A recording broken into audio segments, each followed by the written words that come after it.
Mesdemoiselles et messieurs, bienvenue sur Contact Pro Live, bonjour. Et merci beaucoup de tous ceux qui nous ont écrit. Merci aussi à vous qui avez choisi de me suivre quotidiennement. En tout cas, je suis très fier. Et voyant ce que vous êtes en train de me dire, de me contacter, de m'appeler, les informations que vous me donnez sont en train de m'enrichir d'une façon dont vous ne pouvez pas avoir l'idée. Je suis en train d'apprendre beaucoup de vous. En tout cas, c'est vous vraiment qui m'inspirez beaucoup. Quand vous m'appelez et quand vous me donnez des éléments, quand vous me donnez des solutions que vous pensez qui peuvent être applicables pour la résolution de notre pays, ça me fait du bien. Je salue encore ceux qui sont là pour la première fois. N'oubliez pas de laisser un petit commentaire. Allez-y, abonnez-vous si vous aviez eu vent de nous par le trichement des autres qui ont partagé cette émission. Vraiment, j'en suis fier. Ici, nous parlons de la Constitution, de la corrélation de la Constitution avec l'actualité. Moi, c'est Germain Kayindo, en tout cas, merci. Depuis la semaine passée, donc depuis le début de la semaine, nous avions commencé à parler de l'état des sièges. Et dans l'émission d'aujourd'hui, nous nous sommes dit, nous allons conclure par les solutions qui, nous pensons, peuvent contribuer à terminer cet état de massacre et état de siège vers l'est de la République démocratique du Congo, c'est-à-dire l'Ituri et le Nord Kivu. En tout cas, vraiment, merci beaucoup. Soyez scotchés maintenant parce que nous allons parler des solutions. Les solutions, nous allons répondre à cette question que nous avions commencé à poser à partir du mardi de cette semaine. Nous avions dit, que faire? Que doit faire les Congolais? Que doit faire le président de la République pour que, combiné de tout ce que nous avions évoqué comme problème, quelle est la solution que nous pensons peuvent être applicables pour terminer ce massacre? Avant d'aller un peu plus loin, nous allons prendre le grand titre à la une des journaux qui paraît sur Internet et puis nous revenons tout de suite après. Voici les grands titres à la une des journaux qui paraissent ce matin sur Internet. Nous commençons par élection.net. Nord Kivu, un autre général autoproclamé se rendit à l'armée avec 111 combattants à Massissi. Et puis, l'ancien premier ministre Matata Mponyo visé par un mandat d'amener à Kinshasa. On va sur actualité.cd. Ituri, le directeur général de la régie financière provinciale assigné en résidence surveillée pour soupçon de détournement de fonds. Et puis Covid-19 en RDC, le puissant s'est déplacé au nord Kivu, en Ituri et en Haut-Ouélé. Les dispositions sont prises pour maîtriser la situation, dit Dr Muyembe. Congo profond. D'autres, Mfumudifima demande à l'Assemblée nationale de renvoyer la proposition de loi Mbao au chef coutumier pour amendement. Massissi, 32 enrôlés frauduleusement au sein du PNC aux arrêts. 7 sur 7. Docteur Muyembe, nous sommes presque sûrs que nous allons combattre le Covid-19 et reprendre la vie normale et nos activités. Loi Tchani, AFBC de Nenen Koulou appelé au respect de l'article 13. On termine par Radio Okapi.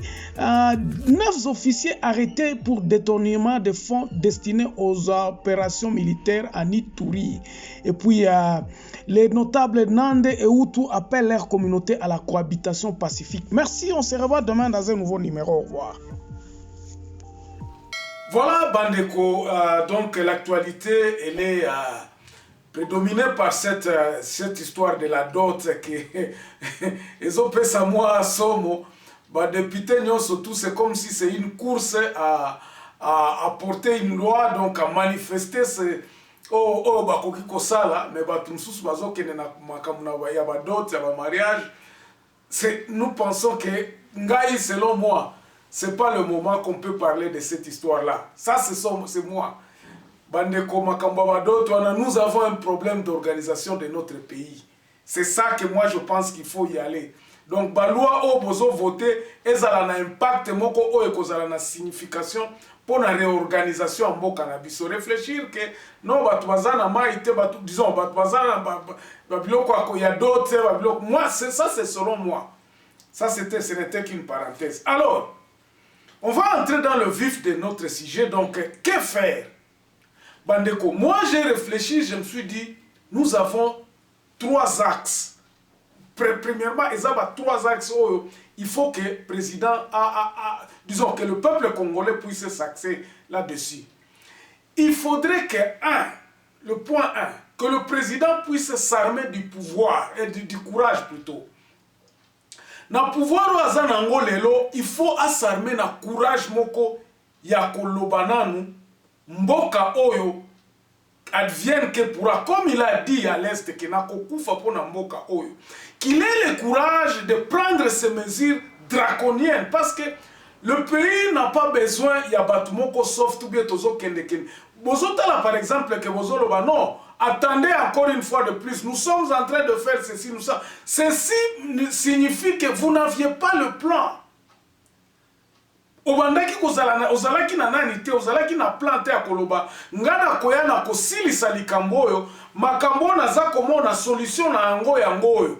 Oana tangu tunabino bajale no nabino bazoleka na ba etando eke bazoloba ke non, c'est dans 3 ans, le pays a été détruit pendant 18 ans. Nous avons que 3 ans, ça ne peut pas se terminer dans 3 ans. Non. Et ça, le Kouta. Nous avions vu quand Kabila est entré au pays, tu as qui n'a habitude à vendre, à tonda na taxi na côté à Bukavu. C'est quand il a tout simplement dit que non, Makambouana ici la ordre kota comment il kende na mulongo? Parce qu'il savait que non, ceux qui va salim beba ba ko betama. Donc, vous ne pouvez pas nous venir avec cette donc Libyana Kolobakeno, Mokezalaka détruit. Non, vous devez nous apporter des solutions au moment que nous sommes entrés. Alors, pour cela, président de la République, le premier point, c'est de vous armer de ce courage-là. Yakob Vanda, moi je dis ceci, nous avons encore un mandat, vous avez encore le temps. Attends 2 ans, si vous voulez vraiment mettre le pays na baraya bien, action ko réfléchir na lobby, na réfléchir na likambo, action ko produire même dans moins de 3 mois comment un changement. Parce qu'à ce moment-là, vous aurez mis les choses et puis vous avez le moyen de votre politique à Kolobake. Et là, ce qui m'a salimbeba. Que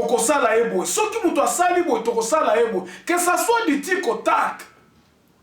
Et ça la tête, par exemple, vous avez vu au déclaré état de siège, application en moyen que ça les 3 mois après. Ça ne sert à rien. Tu déclares quelque chose, tu ne sais pas comment est-ce que au ça la yango. C'est pour cela, n'a point au président de la République, n'a point courage. Il faut ça la tolobi. Il faut vendre nanu, tika nanu makambo ba voyage, tika nanu j'aimerais à ce que Ozoata quelques bateaux, on va réfléchir tout autour de Nayo, bon, pour nous changer drastiquement, apporter changement. Quel est le point qu'il faut que nous changeons? Est-ce que Toro Kanga Batu? Est-ce que Toro Sala Batu Bakoyo Kasoni? L'appareil judiciaire est amounien. Il faut que Batu ait courage, on a dit à mon azoloba. Zwa Batu Moro Pembeni Nayo, ça c'est un point pour vous. Vanda, tiens ma solution en place, dresser solution, le plus bon, awa, ba région Tokosala Boy. Mobutu l'a fait. Dès qu'il y a un pouvoir, la rébellion est sili, de 65 jusqu'à 96, le pays était en paix. Pendant ces 32 ans, le pays était cohésion nationale et Zalaki.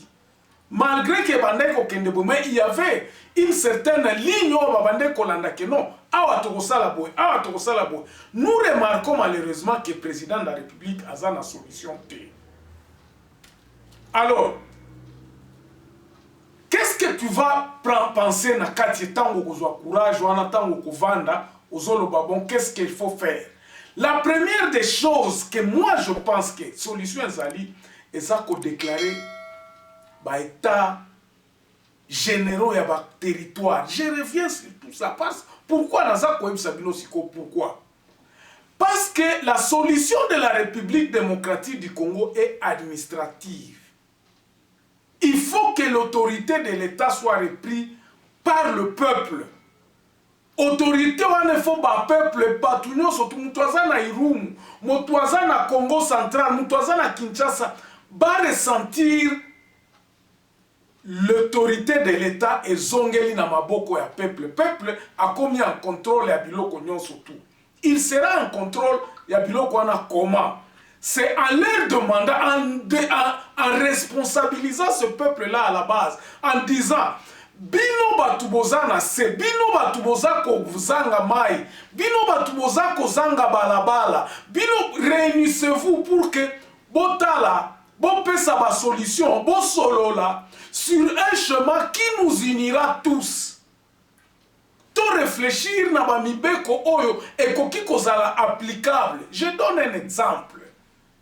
Regardez muto aza koloba ke non na kotia loi ya ba makambo ba dot. Est-ce qu'il combien est-ce que ça sera applicable comment? Batu bazoyo kana na ndenge na bango. Chaque culture azana culture na culture ezana ndenge na bango babali sanaka. Ba mususu bazwa kadot te. Ba mususu ezalaka makasu bo ba pesa kabasi po basusuma. Donc c'est la culture, on ne peut pas l'uniformiser. Et là, nous sommes à côté de la solution. Donc, l'appel à bas, état généraux à bas territoire, where, place oyo, where the people will talk. Tango batu bako solo la, bavandi ensemble bako tato la, biloko nyoso eza ko empêcher nani, eza ko empêcher développement, ya ba contre na bango. Les gens, le président doit faire appel à ça. Vous devez demander au peuple à la base de vous donner la solution. Vous l'aviez dit quelque part, tant que vous qui na côté en selekuna et pas ba pêcheur au lobby. Boyo kana kuna botin de langai babiloko moko batuoyo ngana côté à la tête de votre organisation. C'est comme ça qu'il faut faire. Comme aujourd'hui, nous tous nous reconnaissons le pouvoir à M. Tshilombo, à Félix Tshisekedi. Félix Tshisekedi doit profiter de cet état en Koloba. Bandeko, ngai makambo ba parlement banini, moi je vais travailler sur la reconstruction de ce pays. Et la reconstruction de ce pays va être comment? Il va être faite par vous les Congolais, pas par moi seul. Pourquoi? Parce que c'est ça la différence qu'il faut prendre.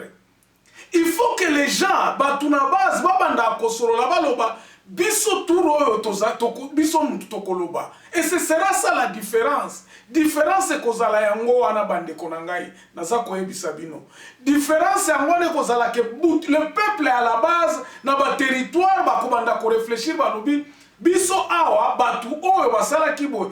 Problème na biso awa ya nzela yango oyo. Ba minéraux na biso yango tozali na yango. Il faudrait que les gens puissent avoir la possession de leur terre d'abord. Et que terre babiloko nyonso na ba politiciens nyonso tout.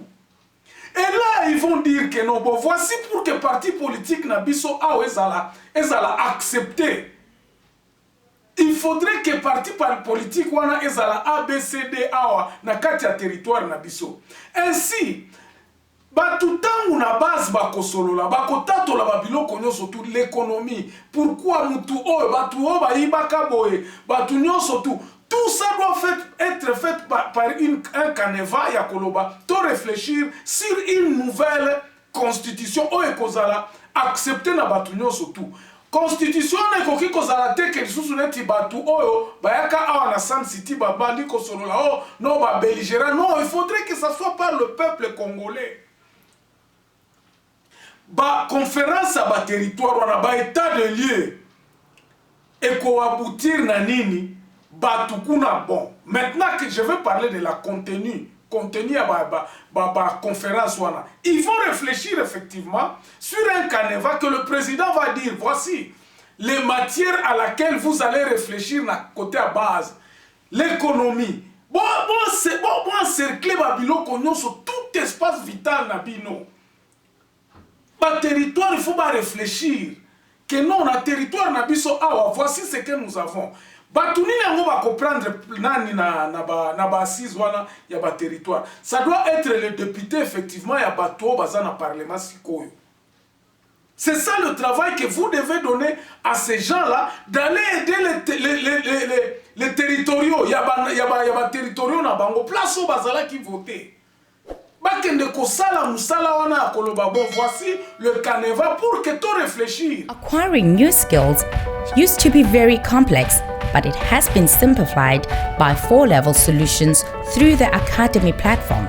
Academy is a training tool that offers you the opportunity to take the next step towards your personal and professional goals. With Academy, you can turn any room in your house into a classroom. Academy helps you to access the latest training catalog and offerings from IBM, Microsoft, Oracle, Cisco, CompTIA, VMware, and many more. Access to course materials, best practices and labs, career guide, and staying up to date with certifications. Want to know more about Academy or have training requirements? Please send an email to training@4levels.co.za or call 011-848-6229. With Academy, you are definitely owning your present and empowering your future. Bako réunir ba notable, bako réunir ba député, mususu bako réunir batu ya l'état ya ba territoire wana pour ba réfléchir. Il faudrait que vraiment base eza. C'est ça le grand changement que le pays a besoin. Ba réfléchir sur un canevas qui générera à une constitution. Côté kuna corruption kozalate parce que batu ba kozala ezate que ba député provinciaux, oui, si ce sont des notables.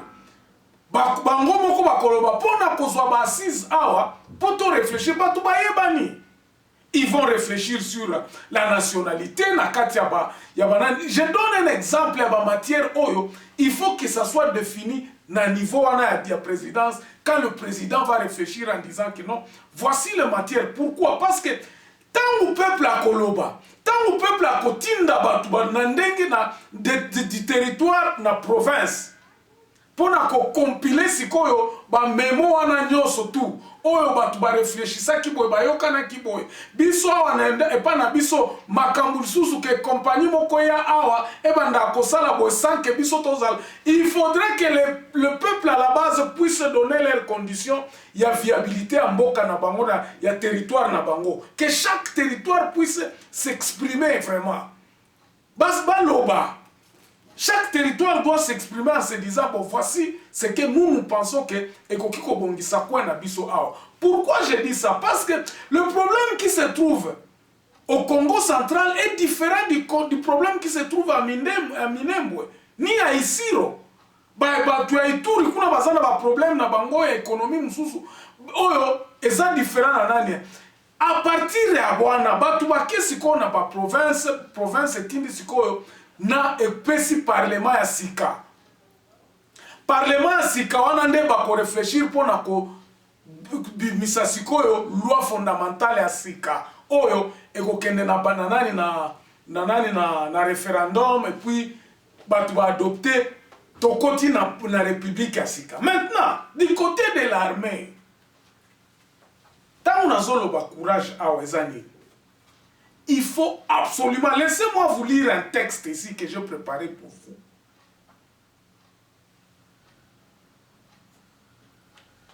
Awa Tolobi Boy.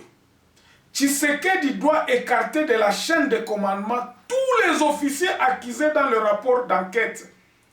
Le passé encombrant les officiers qui continuent à bloquer la confiance de la population Bandeko. Ainsi que confiance à la population wana eyebi ba population oyo ba soda oyo baza cité na banquette wana ba yebani bango nyonso. Ils sont connus. Il faut que le président de la République puisse les écarter de maintenant parce qu'il en a la possibilité.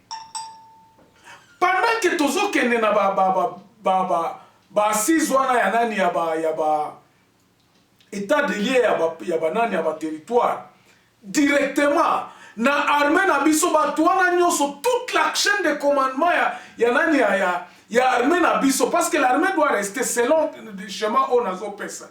Mais je vais vous dire une chose, schéma on a côté armée, il y a une solution. Olongoli na batwana nyoso au vandisi bango, s'il faut aller le faire recycler ba côte bakena ça ko kanga bango te mais qu'ils aillent faire ne fils que un mois na kitona pour na ko laver bango pour na ko basamba bazala inquiété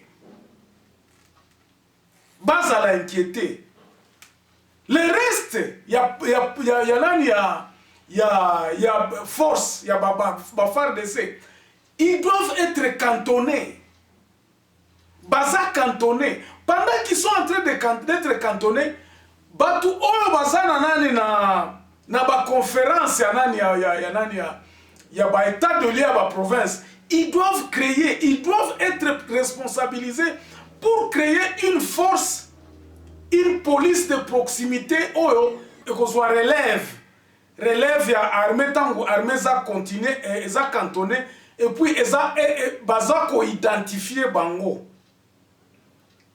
na kopesa bango donc ba numéro matricule ya sika ba identification biométrique to lo bakaka à ce moment-là batu oyo ba jeune oyo baza koya ba uti ba universitaire ba to basali bazana moi il faut pas que ça ne soit plus maintenant une armée où oyo ya kozala keno eza maintenant eza eloko moko mutu nyonso to akokota kuna non il faut qu'il y ait des procédures pour na recruter batuana ce n'est pas que non parce que tu es maïmaï quelqu'un qui ne sait même pas lire et écrire aya kokota na armée wana na police à proximité wana il faut ezala ba étudiant batu oyo baza na 6e année par exemple parce que na 2 mois wana on peut dire par exemple que non nous allons recruter à partir ya bana oyo baza na 6e secondaire oyo bazosala examen d'état ils seront payés pendant les 3 mois par exemple c'est un break nous devons prendre ce sacrifice là eza sacrifice ya kobongisa mboka na biso donc c'est un peu ça quoi alors na côté armée kaka na côté ba force il faudrait absolument na président tant na zone ba que président face azwa courage initier le départ directement à MONUSCO bon peut ça par exemple mission ya kolongwa que ça ne dépasse pas 3 ou 4 mois maximum au moins 3 mois pendant les assises wana ba état de lieu wana ya ba territoire ne MONUSCO se préparer et que pourquoi je dis ça parce que la MONUSCO est en train justement de profiter de cette situation. Il y a des organisations na biso, bazota la biso, bayebi mingi. Ils savent trop. Et comme ils savent trop, ils seront là encore pour nous manipuler. Regardez ce qui s'est passé encore dans Makambo et Congolité. Ils sont en train de nous souffler. Oh non, qu'est-ce qu'il y a? Quel est leur problème dans Makambo? Payer ça et se charger. Pourquoi ça? Parce que nous ne voulons pas l'ingérence. Il y a des étrangers. Il faudrait que la solution au Congo est ça, n'a pas na Congolais et où t'as na Congolais. Et c'est là où je me dis que ça doit être du vrai courage à président de la République Nabiso, à courage à Koloba que non. Même à Tama Ponami Toroiko pousse en 2025. Mais tous à la rassurer que non. Structure en Boka Nabiso et si c'est la démocratie, il y a malamu. Tosi to komi siko na snelo komoko à Koloba que non. Ici, tout le monde est d'accord. À ce moment-là, tant que Babylon konyo soto ekosila. Comme ba fait yakala et qu'il rester impunité. Dès lors, lorsque nous créerons la constitution, il faut que nous puissions corriger le passé. Et tokoyoka batusikoyo obajeraki, qu'est-ce qui se passait réellement? Pourquoi est-ce que batubakoma kina buzoba oyo yakoiba kabambongo wana? Est-ce qu'il y a moyen que ces gens-là dans l'amour du pays, bazongisa mwa bambongo, batuneti o bazako kabola bambongo neti banguba boye. Mbongo ane utaka wapi? Qu'ils viennent un peu parler. Et c'est dès lors qu'on peut dire que non, en fonction que tosi toyokani, ba kolinga, qu'on leur pardonne, ba condition yango ABCD. Eza la teke ba makambo bazokanga mutu 20 ans, 30 ans, eza kopesa qu'étude sa assurance na mboka na bisoté. Toutes ces arrestations qui sont en train d'être faites aujourd'hui, ça ne fait qu'amplifier donc dissociation na biso. Donc tozo kabwanate tozo ensemble teza ko favoriser unité té.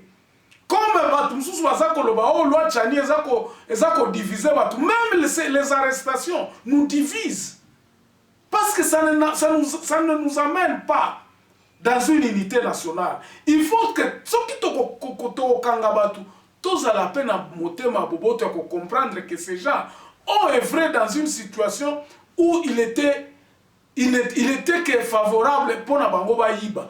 Alors pour qu'ils soient pardonnés, voilà makamba ko kangabango ezateme, on peut arranger en se disant que OK, ba makambu na bino o boyiba ka bozongisi. Ba o bazana ba milliards bozongisa ta ndambo ambongo na kesa l'État pour que l'État o ekokota parce que eza sikoyo maka esi etie ba base o corruption kozala te o mbongo nyonso kozala na ndenge boko eza kokende eza na place oza kosala misala nyonso mbongo ezo sala ekosala misala l'État ekozala suna ba mbongo te. Par exemple, remarquez na armée on a trouvé 13 millions de dollars ezo sala evandi na ngo kaka wana ezo zela kaka mutu moko abeta ka mbodi moko weburu abimisi na 1 million na ya côté eza ki moyibi.